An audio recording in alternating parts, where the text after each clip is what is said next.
தேர்வு. இதெல்லாம் மயிர் தூக்கி போடும். சாரி, கெட்ட சொன்னதுக்கு ரொம்ப சாரி. அரசு பள்ளி மாணவர்கள் தான் வந்து நம்மளோட பேஸ்ன்னு சொல்லிட்டு இருக்கோம், நம்மளோட எதிர்காலம் சொல்லிட்டு இருக்கோம். இந்த மாணவர்கள் எப்படி படிப்பாங்க? 30% மாணவர்கள் ஆசிரியர்கள் இல்லாம படிச்சுட்டு இருக்காங்க. ஆசிரியர்களே இல்லாம 12th ஸ்டாண்டர்ட் எக்ஸாம் எழுதுறாங்க. அவங்க நீங்க எப்படி நீட் எழுத சொல்லுவீங்க? இப்போ நீட்டுக்கு மட்டுமே அப்படின்னா மற்ற எல்லா கோர்ஸுக்கும் இது வரப்போகுது. அப்போ கற்பித்தல் இல்ல, கற்பித்தல் மாதிரி அது அப்படியே மாறி கோச்சிங் சென்டர்ஸா மாறப்போகுது. ஸ்கூலுக்குள்ளே அப்படியே வருவாங்க, நீங்க இது ஸ்கூல்பா பட் இது இன்பில்ட் கோச்சிங் சென்டர் இருக்குப்பா அப்படின்ட்டு கிளாஸ் ரூம் போகாம அப்படியே கோச்சிங் சென்டர்ஸ்குள்ள போவாங்க. காலையில இருந்து சாயந்தரம் வரைக்கும் கிட்டத்தட்ட ஒரு 7 மணி வரைக்கும். இப்போ நிறைய ஸ்கூல்ல வந்து மார்னிங் 7 to evening 7 எங்களுக்கு வந்து கிளாஸஸ் இருக்கு. We have facilities. மார்னிங் வந்து எங்க கோச்சிங் சென்டர்ஸ் நீங்க உட்காந்து படிச்சுக்கலாம். நீங்க வந்து 10th 12th கொஞ்சம் ரெடியா இருக்கலாம்.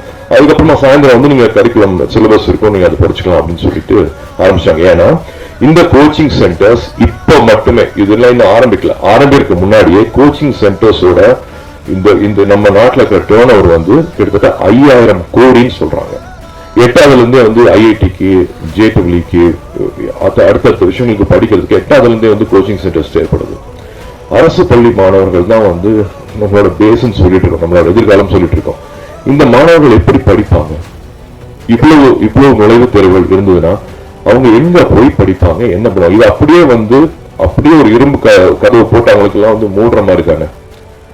சிட்டி ஸ்டூடெண்ட்ஸை பத்தி மட்டும் தானே இங்க வந்து கவனம் இருக்கு அப்படிங்கிறதான இதுல தெரியுது.